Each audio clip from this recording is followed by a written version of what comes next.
Endometriosis എങ്ങനെ നമുക്ക് കണ്ടുപിടിക്കാം? യൂഷ്വലി ഒരു പേഷ്യൻ്റ് വേദന എന്ന് പറയുമ്പോൾ, അത് എസ്പെഷ്യലി ഒരു ചെറിയ പെൺകുട്ടി, ഒരു 16-17 വയസ്സുള്ള പെൺകുട്ടി വേദന എന്ന് പറയുമ്പോൾ ആദ്യം നമ്മുടെ മനസ്സിൽ പോകുന്ന എൻഡോമെട്രിയോസിസ് തന്നെയാണ്.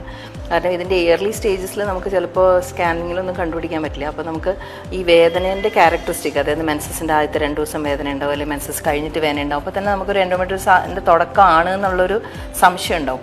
പിന്നെ ഇത് കൺഫേം ചെയ്യാനായിട്ട് നമ്മൾ ബേസിക്കലി ഇമേജിംഗ് ആണ്, അതായത് സ്കാൻ, അൾട്രാസൗണ്ട് സ്കാൻ ഉപയോഗിക്കാം, പിന്നെ MRI ഉപയോഗിക്കാം. അപ്പോൾ യൂഷ്വലി എല്ലാവർക്കും നമ്മൾ MRI ചെയ്തില്ല, പക്ഷേ അൾട്രാസൗണ്ട് സ്കാനിൽ തന്നെ നമുക്ക് മനസ്സിലാക്കാം. പക്ഷേ വേറൊരു കാര്യമുണ്ട്, ഈ എൻഡോമെട്രിയോസിസ് സ്റ്റേജ് 1, 2, 3, 4 ഉണ്ട്. 1ഉം 2ഉം നമുക്ക് അൾട്രാസൗണ്ടിൽ കണ്ടുപിടിക്കാൻ പറ്റൂല. അപ്പോൾ അങ്ങനെയുള്ളൊരു സിറ്റുവേഷൻ വരുമ്പോൾ ചിലപ്പോൾ നമ്മൾ MRI ചോദിക്കും, ചെയ്യാൻ പറയും. പിന്നെ ഇത് കറക്റ്റായിട്ട് നമ്മൾക്ക് കണ്ടുപിടിക്കണമെങ്കിൽ ലാപ്രോസ്കോപ്പി വഴി മാത്രമേ കണ്ടുപിടിക്കാൻ പറ്റുള്ളൂ. അപ്പോൾ ലാപ്രോസ്കോപ്പിയാണ് ഒരു gold standard for diagnosis of endometriosis. ലാപ്രോസ്കോപ്പി എന്ന് പറഞ്ഞാൽ നമ്മൾ പേഷ്യൻ്റ് അനസ്തീഷ്യ കൊടുത്തിട്ട് പൊക്കിളിൻ്റെ അവിടെ ചെറിയൊരു മുറി ഇട്ടിട്ട് താക്കോൽ ദ്വാര ശസ്ത്രക്രിയയാണ്.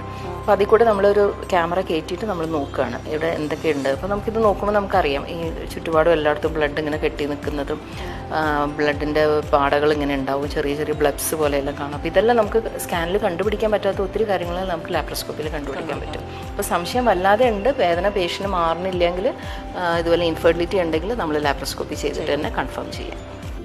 If you can dream it, you can do it. Dream Flower IVF Center, the exclusive IVF center, Kasaragod, Kerala, India.